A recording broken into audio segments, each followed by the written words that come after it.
Zola. He says, "Hey George, I've always wondered why some words in Japanese, while connected to another word, change their pronunciation." At first I was like, change their pronunciation? Because I've seen that in Korean where it's like, wow, it's totally different. Why? I was like, Japanese words don't change their pronunciation. Because Japanese is always a, I, u, e, o, ka, ki, ku, ke, ko, ga, gi, gu, ge, go. But then he explained.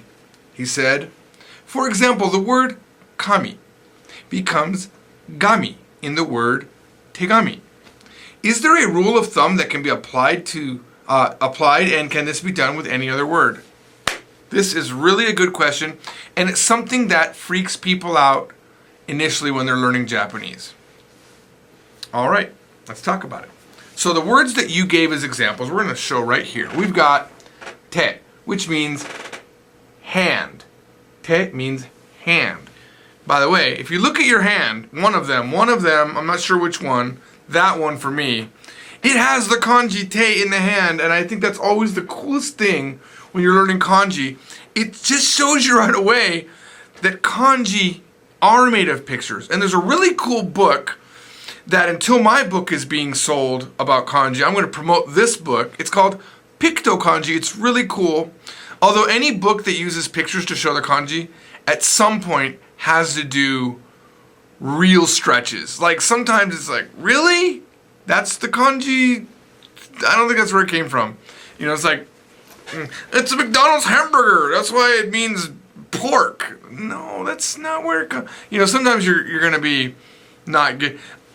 They help for some kanji, not for all. And we are guilty of it on Yes Japan. We have a thing called funji, which does the same thing. And sometimes I look at it and go, okay, that was clever what we did there. But it's not clever in other situations. It's just a stretch. All right, so te. Te is the first word that he brought up. And then we have kami. Kami, which means paper. Now some of you might be thinking, wait a minute. Kami means paper? No, I heard it meant hair. Kami, well, okay, all right. You caught me. You caught me in a big lie. No, I'm just kidding. No, kami is a different kanji than kami. Okay, kami is hair, yes. And kami is also God. It's also up in one of the readings. So there's a lot of kami, all right? Oh, it's even the kami, kami, right? For wolf. Anyway, the kami we're talking about is paper. So what happens when te and kami come together to make a word? Well, then they become what is called jukugo. Jukugo. And that really just means it's a kanji compound word. A kanji compound word can have 2 kanji. That's the minimum, right? You can't have a compound word if there's no word making it compound. No kanji to double. Minimum 2 kanji, right? You can have 3-moji jukugo. You can have 4-moji jukugo. You can have 4 kanji words. So there's a bunch of...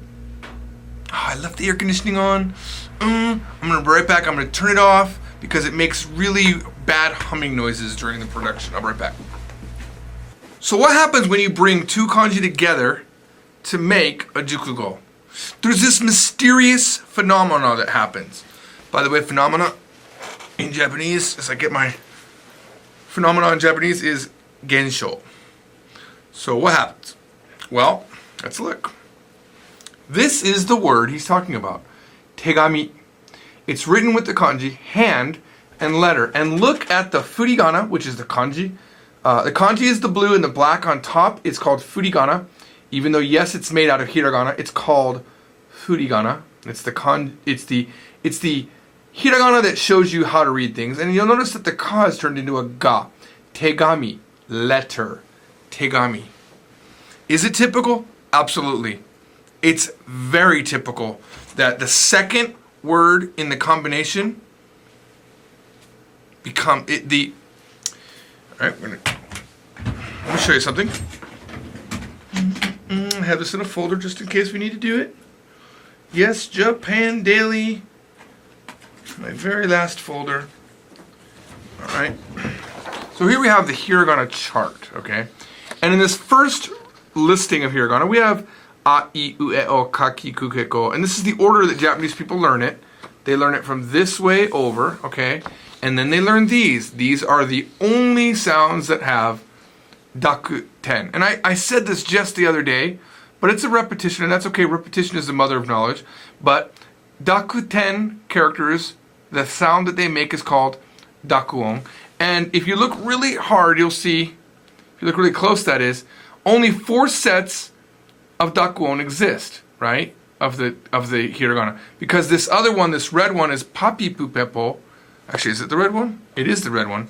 Papi pupepo is actually a han dakuon, so it doesn't even count, right? So these are the ones. So what happens when you combine 2 words? If the character that starts the next word can have a dakuten and it wasn't on there to start with, a lot of times it gets added. That's the rule of thumb. 9 times out of 10, if you think about it that way, you're gonna be correct. That should be your instinct. And sometimes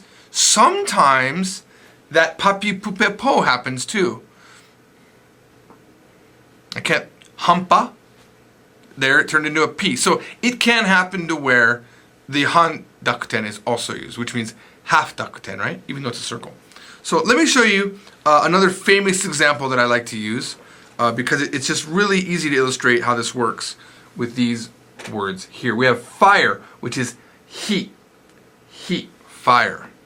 And then we have hana, right? Now by themselves, they're just normal words, flower and fire.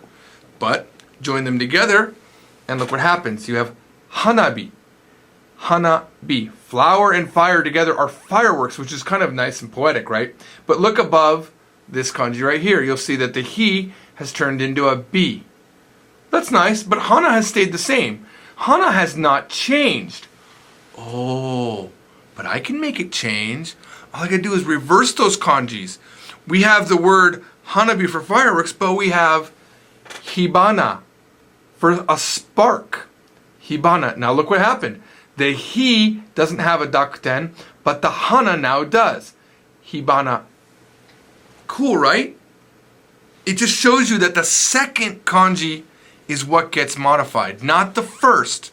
The first stays the same.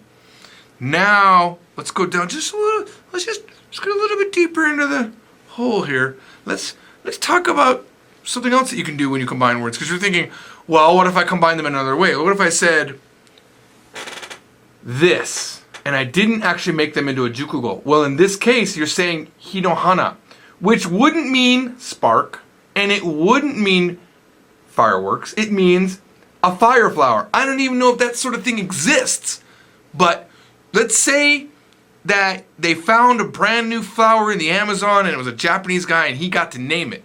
And it was this beautiful orange, red, and yellow flower. He'd say, "Kore wa hinohana to imasu." I'm calling this the hinohana, the fire flower. Fire is modifying hana. Makes sense, right? Makes sense, right? What about the other way? What? Hana no hi? That's weird, right? Hana no hi, flower fire, or the flower's fire. I can only think of one situation where this might work. Let's say that same guy is in the Amazon looking for flowers, and he's been collecting all of these flower samples, and one, either he's hungry, or he needs to heat them up for genetic identification. I don't know which way it could be. And he's with his wife, and she looks over and says, "Oh, hana no hi ga kiemashita."